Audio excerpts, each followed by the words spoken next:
Okay. My first question is, what do you think of Atticus's reaction to Bob Evil's spit when he spit on his face and his threat? What was the last word you said? And threat, like that he was gonna kill him. Oh, okay. I thought it was like really mature of him because he didn't yell back or anything, he just spit back or anything. He just kind of nodded. Yeah, I thought that was really mature of him. Seems like a very Atticus response. He just seems rather, like, in general, like a mature person, but very poised in his manner. So it seemed definitely like something he would do.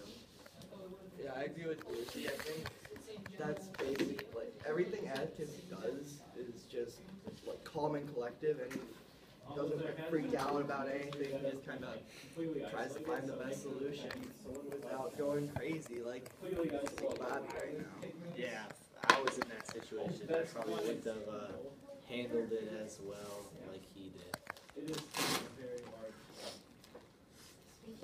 My question was, when Miss Gates said there are better people than Jews, what did she mean and how was it ironic to the trial? Sorry, ask again. Wait, I'm gonna have to end the video and go check it. What? Why does Miss Gates say there are better people than Jews? How is that ironic? How does it relate to the... Stop the video. No, it's still going. It's still going, guys. Be quiet. It's still going. Oh, okay. Why does... Signature shoes. Oh. Wait, wasn't that? I thought Carol asked the question. Her and Miss Gates were discussing. It said, why does Miss Gates say there are better people than Jews, and how is that ironic? How does it relate to the course case with Tom? Court case with Tom. Like in the book, it brings back to how during that time, a lot of people were judged and there was a prejudice, and it wasn't just for African Americans. There was still people that were being judged. So, since we're quiet, I'll ask a new question regarding Tom. If you were in Tom's situation, would you try to escape also? And then, quote about that, to make Tom's death was typical of a nizzle to cut and run. Page 322, Spotty. Spooters. I don't think it was like, I don't think it was that any black guy would have said that, I think, or run away. I probably would have. I mean, why would I stick around? I might as well take my chances. I mean, I don't know. I feel that if he would have stayed in the jail until the next trial, and if he would have been not guilty of that one, that it would have changed the town's view on black people. Yeah, like, I mean, at that point, if you knew you were innocent and you knew you were probably going to die anyway, why not at least try? Try and run? Try. I mean, even it's a better chance than just letting yourself die. What would have happened if he would have escaped without being killed? Where do you think he would have gone? Yeah, probably just. He might have like gone. He probably would. Yeah, he couldn't have stayed in town. He would have had to go somewhere else under like a new name. Well, wouldn't you like think that he would like go to Atticus or something? Yeah, say, he would probably go to thank you. Atticus first. I gotta ditch. And be like, I'm out. He would probably ask for Atticus's help to see. Yeah, I would have, if I was in his shoes, I would have run to his house and asked for his counsel or whatever. Asked for his advice. Can I bring up something new? Yeah. All right. Okay, so like the very end of the book, the whole idea of like, well, when the kids are getting chased, and then Mr. Arthur Bradley comes to help, and he like never shows up. He shows up at like that exact moment. Yeah. And then it was kind of interesting, and everyone was kind of trying to understand like who he is, because he saved them, but he also killed someone. And then my quote was, Atticus was right. One time he said, you never really know a man until you stand in his shoes and walk around in them. just standing on the Radley porch was enough. I don't really understand like his character in the book. Like, what does he do? I feel like he's some sort of symbol that I haven't understood yet. Is this gonna be Lord of the Flies again? Where you're just. It's not Satan. It's Titan. The island is Titan. We are trying to have a civilized conversation over here. Okay. I respect that, but that's not necessary. Okay, true story. We get zeros if we can't handle it. I am so done with these small circles, and you might never ever get this opportunity again. I am so done with this today. So figure it out, please, right now, how to manage this. I can't. I will bring up Satan if you won't.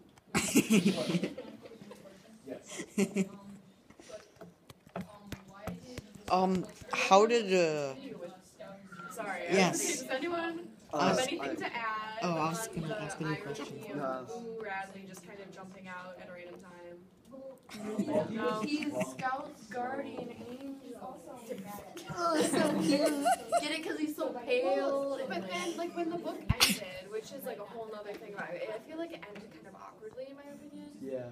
But he, like, I want to know what happens next. Like, do they become close, or do you just kind of go back in his house and never come out again until someone needs to be stabbed? Like, what's Like a happening? cliffhanger. like there needs to be a second book, kind of. Yeah. Well, good thing they found the second one. Okay. I have another question. What did you think of when Scout said, after all, if Auntie could be a lady at a time like this, then so could I, when Tom died? What did you think of when she said that?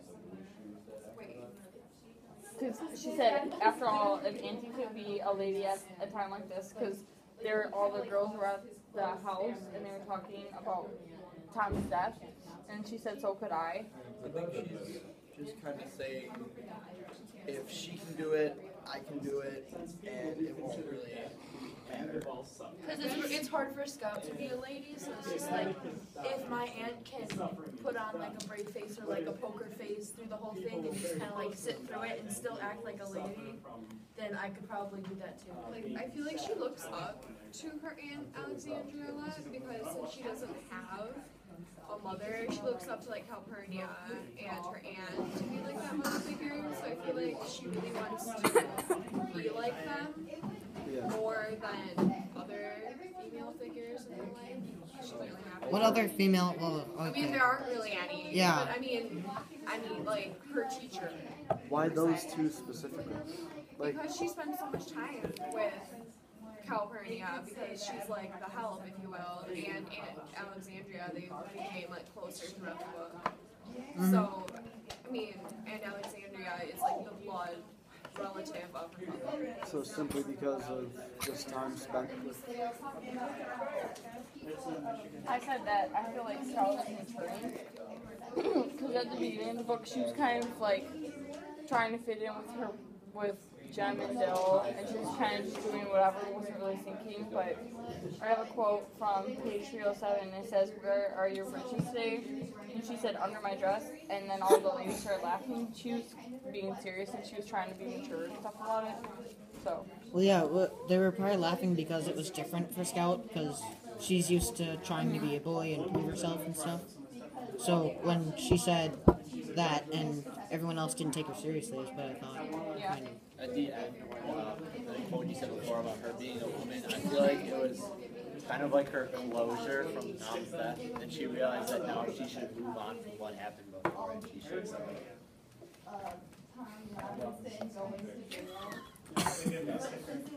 anyone have another question? One of my other questions was, how did the view of Boo Radley change throughout the book? Boo. I feel like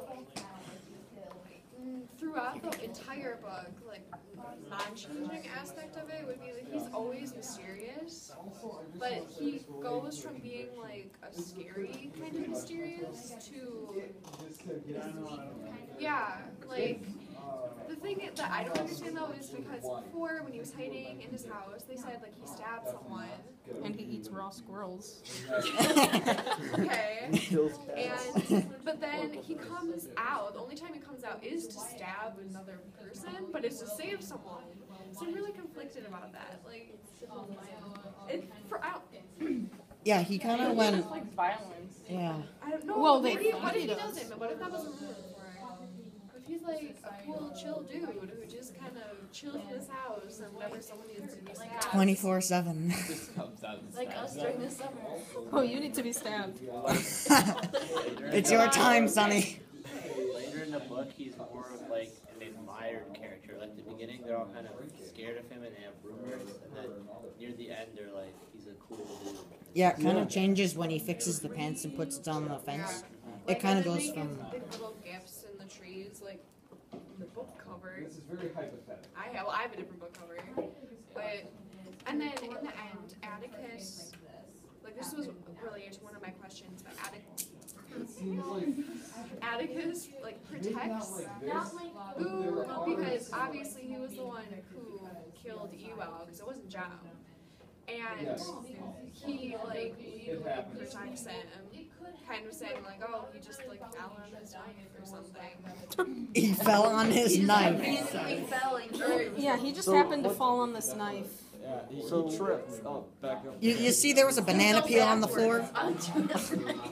What fact changed everybody's, like, what really started the entire thing of, oh, Boo's not actually a horrible murderous serial killer? I thought it was when he fixed the pants. Is kind of when it That changed was for the me, first one, really. you think? That's when they started making the reader think that he wasn't. 'Cause Yeah. It's not like everybody in the The town knew turning about point for that. me, because I forgot about that whole thing. The turning point for me was when, like, they had a blanket on their shoulders. Like, it never explicitly says that it's him or like one of the family members, but like they probably would have died. But yeah. Like, probably. I feel like when he killed Bob, like Atticus got more protective of him because he didn't have a problem with it because he's not racist. So I think that Atticus wanted to like thank him for not being like everyone else in the town. Do you think there was an I think that's a big reason why he was so protective legally of him. Yeah. Because he knows, like, he's a good guy, regardless of if the only thing you ever hear about him is stabbing people. Kind of where he like kind of shares some of Atticus's thoughts and he can relate, kind of. Yeah. That's why he, like, secludes himself, because he doesn't want to be around all of the crap. I think there's, like, I don't have a specific quote, but at one point in the book, they talk about that, saying, I bet that's why Boo Radley used to inside his house all the time.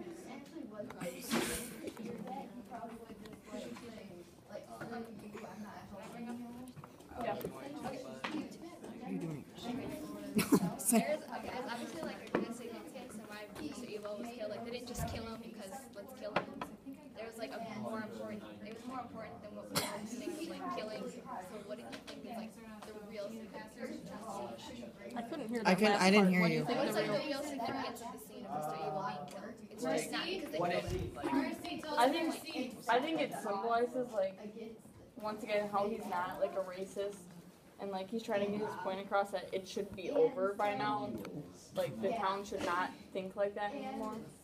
It's like, It just kind of shows that like oh God, I almost had a thought right there. Okay, so Mockingbird.